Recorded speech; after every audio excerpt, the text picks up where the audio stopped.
You got to change that self-image you got in your head in order for you to see the change. Because no matter how much progress you make, I don't care how many years from now, even when you get it, you still don't see it. And I use an example. I said, remember Michael Jackson, how he hated his nose?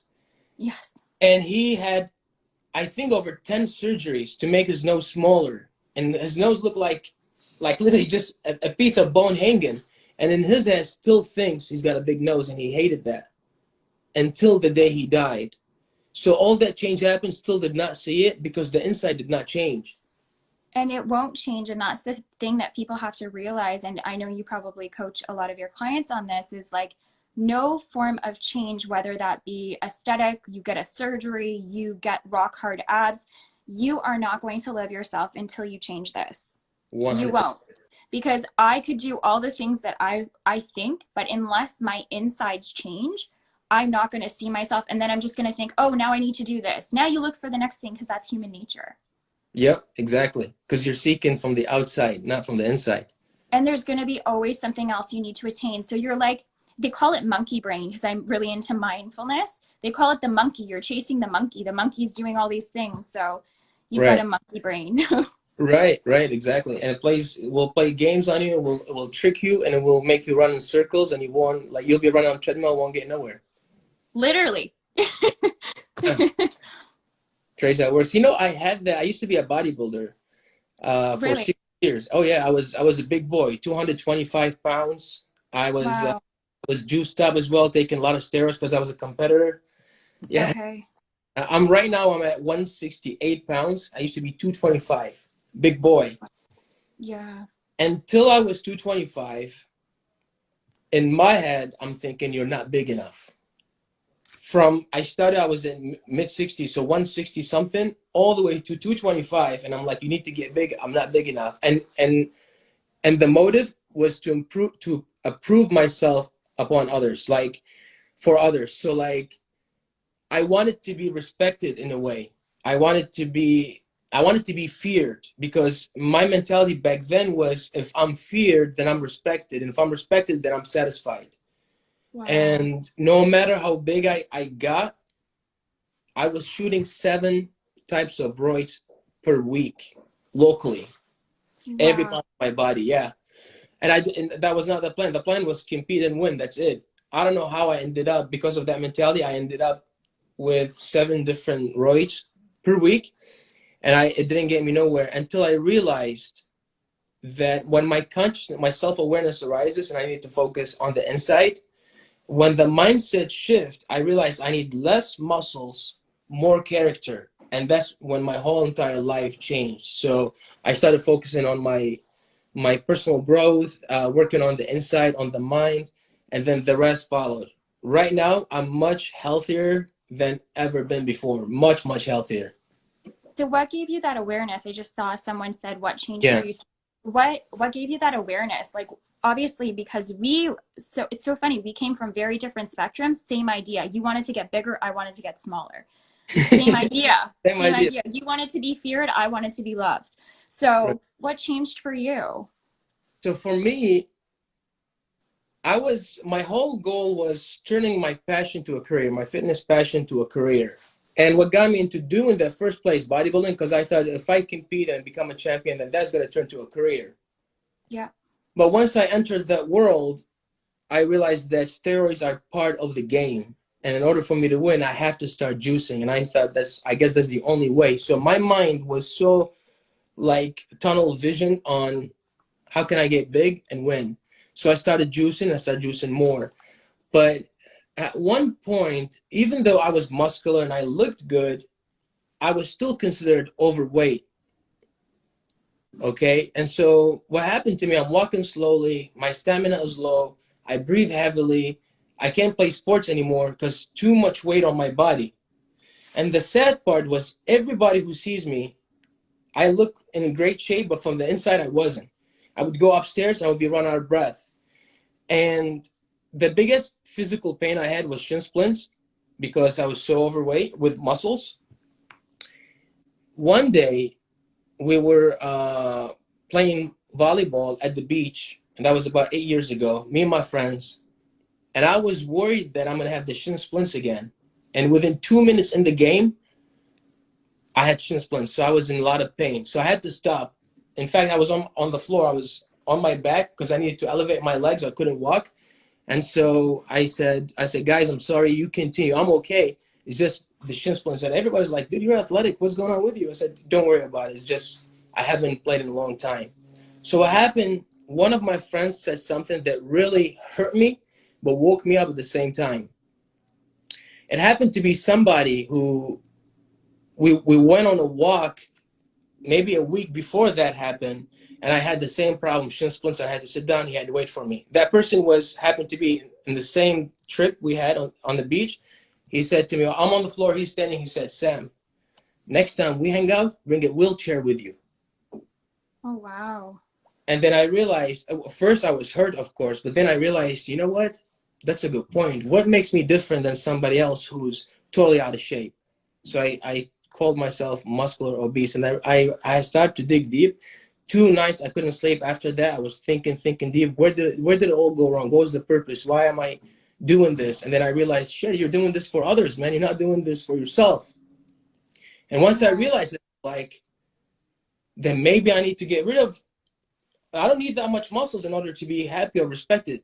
I just need a character that shows you are that person who's respected. Then I realized you got to respect yourself then. That's the money. Yeah, and that's when when the shift happened, I was like, what happened to the Sam who used to play sports, play soccer, always active, always fast, lost all that. Time to get back. So when that happened, the shift was, instead of focusing on the physical aspect, I started focusing on the mental aspect. Absolutely. From there, my whole life changed completely. No steroids, nothing, not even pre-workout. Haven't had a can of Red Bull in like 8 years now. Nothing, 100% natural. That's amazing. So you stepped into self-love. So it was awareness and then self-love that you stepped into. Yeah, exactly. But it all starts with the mindset. Like, it's just crazy. Yeah, exactly. Yeah. And like, it's interesting. Now I'm thinking about what you said earlier. I did not know I was walking in the dark. I didn't know that.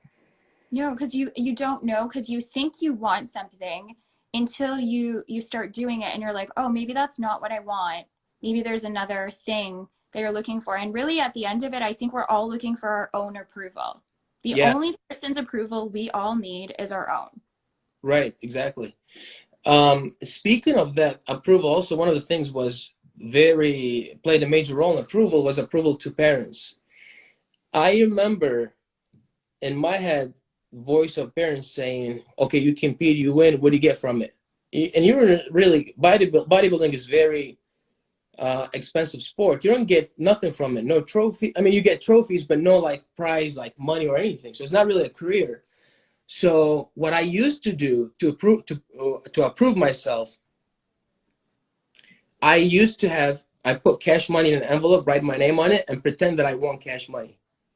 So my parents would think, oh, he's got his career up and running, so they can give me that support, because I was not getting supported. So I would and I did it twice in 2 competitions. I remember very well. I do have a picture, actually. I'll share it with you. I have a picture holding cash money like this, pretending that I won some big prize. But here's what also made me realize something. I think I made up a number like $500 or something, and I told my mom that I won $500. My aunt was sitting and my grandma was sitting. My mom was like, this whole entire work, just $500? My grandma goes, now if it was $5,000, it would have been a different story, but just $500? My aunt goes, your supplements cost you more than $500. It still don't get that attaboy, no support. That also played a major role for me to realize, you know what? You don't need somebody else to believe in you. You just need you to believe in you. Yeah. So that's so powerful. Crazy story as well. So it's so funny. Wow. We're more, it's crazy how we're not so different. Everyone I would say at the root of all of us, we all have an inner critic. We all have an inner bully who's bullying us. Exactly. That's true. Yeah. Yeah. So that was good. Yeah. Well, thank you. Yeah. I really appreciate you sharing that story. And let's see, what would be something you want to share as like overall, like just to throw it out there for somebody to take care of themselves? What would you say to them?